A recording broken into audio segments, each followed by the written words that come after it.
I'm Algenon Cash, and you're locked in live. Thank you all for joining me again for yet another segment today. As you know, it's been a lot going on in the last 24 hours. I actually did my first segment of 2021 earlier today. I had two amazing people come on and join me. I want you to go check that out. That discussion is right now available on the Facebook page. I had Ethan, who's a high school graduate, just now going off to ECU, as well as Amanda, a good friend of mine. Both were in Washington, D.C. for the protests, the rally that you've heard so much about in the last 24 hours. They were not a part of the group that spilled into the Capitol building, but they were on site for the protest rallies themselves. So if you want to learn a little bit more about what was going on the ground, obviously there was some peaceful people that were there that got sort of intertwined with some people that wanted to cause violence. But if you want to learn more about that, I encourage you to go check out that conversation. It's available right now on Facebook.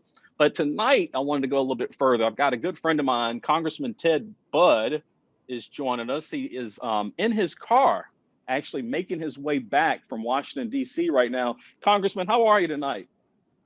Hey, I'm doing great and doing the dangerous part now on Interstate 95. I hope you're doing well. Man, I'm doing great. Obviously I was texting back and forth with you yesterday when all the chaos erupted and broke out. So was glad to just first of all, just hear that you were safe. Because I know in an environment like that, anything can happen. How's your staff doing after yesterday? Yeah, great question. And again, thanks for making the time. It's good in times of high tension just to talk with family and talk with friends. And, to answer your question, we're checking, it's a real conciliatory moment among the teams and different, even across the aisle in DC. And my team they're doing great. I think folks up there are pretty rattled, and people come from all sorts of environments and backgrounds. And, there are people from, that have battlefield experience and, different experience, but people absorb it different ways. But we're checking on people, making sure they're okay.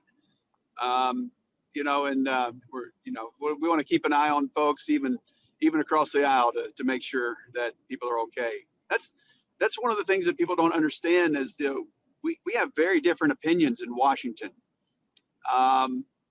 But what you don't see is that we care for each other in the elevator, across the aisle, colleagues, different parties. Not really your question, but right before we had to go on lockdown, I was over on the Democrat side. Me as a most conservative member of North Carolina, talking with a classmate of mine when I came in as a freshman, Jamie Raskin, who had just lost his son tragically on New Year's Eve. And so we had just visited on that. And but back to your question, I think we're all okay. And from what I can hear, other staffs are okay as well. Well, Congressman, I read your official statement that came out. I also actually saw your floor speech at 1:30 or 1:45 in the morning. I just couldn't sleep last night after everything that we saw, all the images we saw on our small and large screens. But I read your official statement, and I took notice to your comments around, when all the violence erupted and the storming of the Capitol building occurred, we all became just mothers and fathers and just ordinary people. And there were no politicians in the room, and I think that speaks volumes to not only your service, but the service of so many people in this country, whether it be in Congress or right down to our local mayors and local city council folks. So before we get started with the real conversation, just want to thank you for your service and glad you are safe and doing fine, and no one from your staff got hurt. Obviously, the big question that we want to start out with, you, along with about 146 other Republican lawmakers, have objected to the electoral certification of President-elect Joe Biden. I know you've taken a lot of heat on that in social media and other circles, but let's just start off with, why did you feel like you needed to object to the certification? Well, sure. Great question. And, this is really about 6 key states where we feel that there was overwhelming evidence to be able to call into question. I would say, look, there's not been the evidentiary hearings that we need on this. I get that. So if people say there's no evidence, well, that's their argument. But I would say there's enough to call into question and let's air out the problems that we saw. There is a constitutional process that, for most elections, you don't hear about it. But Democrats use the same process, 2004 election, again in January 2005. It happened in 2016, but there was no senators objecting. It happened in 2000. And it was in December of 2000 that Ruth Bader Ginsburg said that January 6th was the date of ultimate significance.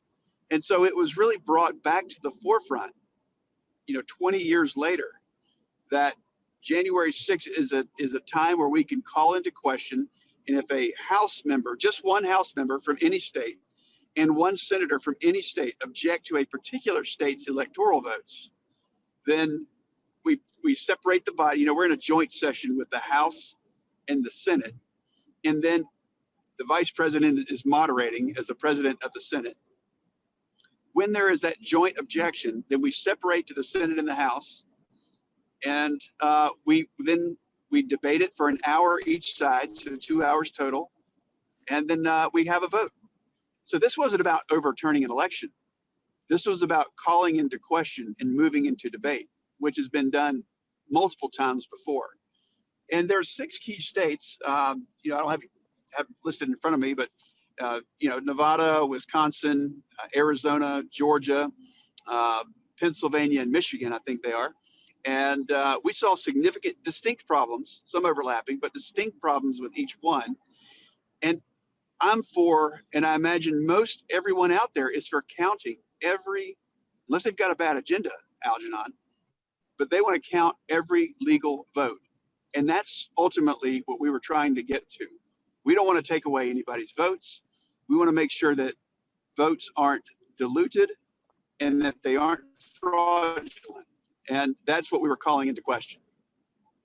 Now, I would say that many of, and I think it's an indeterminate number of people who descended on Washington, D.C. for the rallies. I've been told that there was like 4 different rallies that were going on near the U.S. Capitol building complex at one time. I think that if any one of those people were on the line, they would argue that they came to Washington, D.C. because they were thinking that the election was going to be overturned. They knew that you and several others were objecting to the electoral certification. Do you think the people who traveled to D.C. and maybe even those that got excited and stormed the Capitol, do you think they had some kind of false hope or false expectation? Again, if we use tens of thousands of people there, and I think that's a realistic number, then there's going to be people from all across the spectrum with all different sorts of beliefs. I went in understanding the mathematics of this. And even if every single Republican, which we didn't have and we knew we would not have, we were only 146 out of 200 and some in the House, and it was hard to get even one senator. We had a few, and then some backed off at the last minute after the very unfortunate mob violence. But, we knew the math would not add up. So it actually would have required Democrat votes or some Democrats not showing up. So it was a small chance, but the tens of millions of people out there who saw a real problem in those 6 states needed representation. They needed to have their voices heard in the constitutional process that's been in place for hundreds of years now. And so that's what we were doing. And, it was very debatable about what power Vice President Pence had. He did not believe, he had been advised that he did not believe he had the power to overturn it. I don't believe he did. I have not yet seen that where he would have. President Trump believed that he did. I think that's a question of interpreting the Constitution. They were on different points. So look, I saw the math. All of us can do math, and I did not believe that it would overturn any election. But again, those grievances, which I believe are very valid and still are valid, needed to be heard. But we knew where it was headed. We believed that Joe Biden and Kamala Harris would end up with the electoral vote beyond 270 and would be given, ultimately seated as president and vice president. No, I agree with you, Congressman. I don't think that there was ever a chance of overturning the election, but I do think what you and maybe several others did was force a debate and a conversation about election integrity and voting irregularities. And perhaps, after the conversation, the national conversation you all have forced, perhaps some state legislatures around the country. I know here in North Carolina, the General Assembly is looking to go back after tighten the election process here. So maybe after the conversation and the debate you all forced, it may actually lead to some substantive changes at the state level. So I can understand that perspective of it. You mentioned that some senators changed their vote or their mind at the last minute after the mob violence, after they sieged the Capitol building. Did changing your vote? Do you have any regrets about maybe not coming back in session and voting the other way just so that we could clean up the process? There's a couple there's a couple dynamics at dynamics at play. and make sure you can hear me okay. Can you hear me all right? Can you hear me all right? Yes. Just getting a little feedback. Hang on.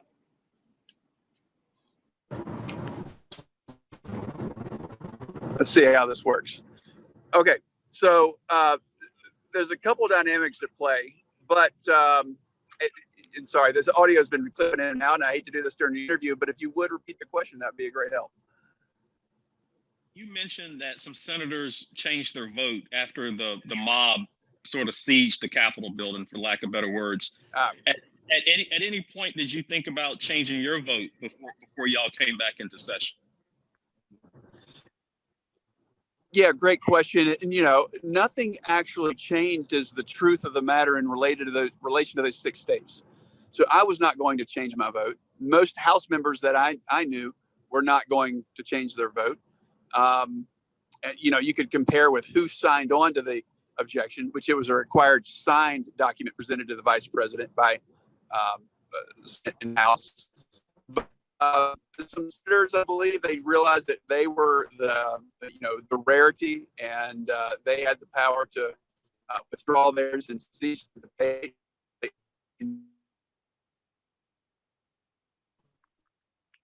Congressman, you still with us? I did lose your audio just now. Look, for this type of thing, but nothing actually changed in my mind. We want physical safety for all. Once the place was under control, and I think the American people needed to see us, Republicans and Democrats, in the House and the Senate, back in place, realizing that this is not a place for mob rule. That is not how we do things, regardless of your political affiliation. And the people that they sent to Washington, agree or disagree, we're still going to represent them, and we're not going to be overrun by mobs. Going out a little in and out, but I got the tail end of that. It sounds like you felt like you didn't change the vote because nothing really changed other than the mob attack on the building, if I heard you correctly. You did hear me correctly, and I apologize for the audio on Interstate 95 here. We're doing the best we can, but yes, you got it. Just a couple more questions. I'll let you get back to your drive. The year 2020 was marked with a lot of civil unrest. We saw a lot of rioting and civil unrest across the country. We saw cities burning. We've just seen a tremendous amount of violence in really the past year. Knowing that it was going to be this many people descending on the nation's capital, why wasn't the Capitol Police better prepared? That's a great question, and believe me, it's under full investigation right now. There's actually a sort of a composite of those who work between both ends of Pennsylvania Avenue, Secret Service at the White House end, and then Capitol Police, and then the Sergeant of Arms when it comes to the House and the Senate. And I believe that the Sergeant of Arms, I believe he's actually been asked to resign and may have. This was news right when I was beginning my drive.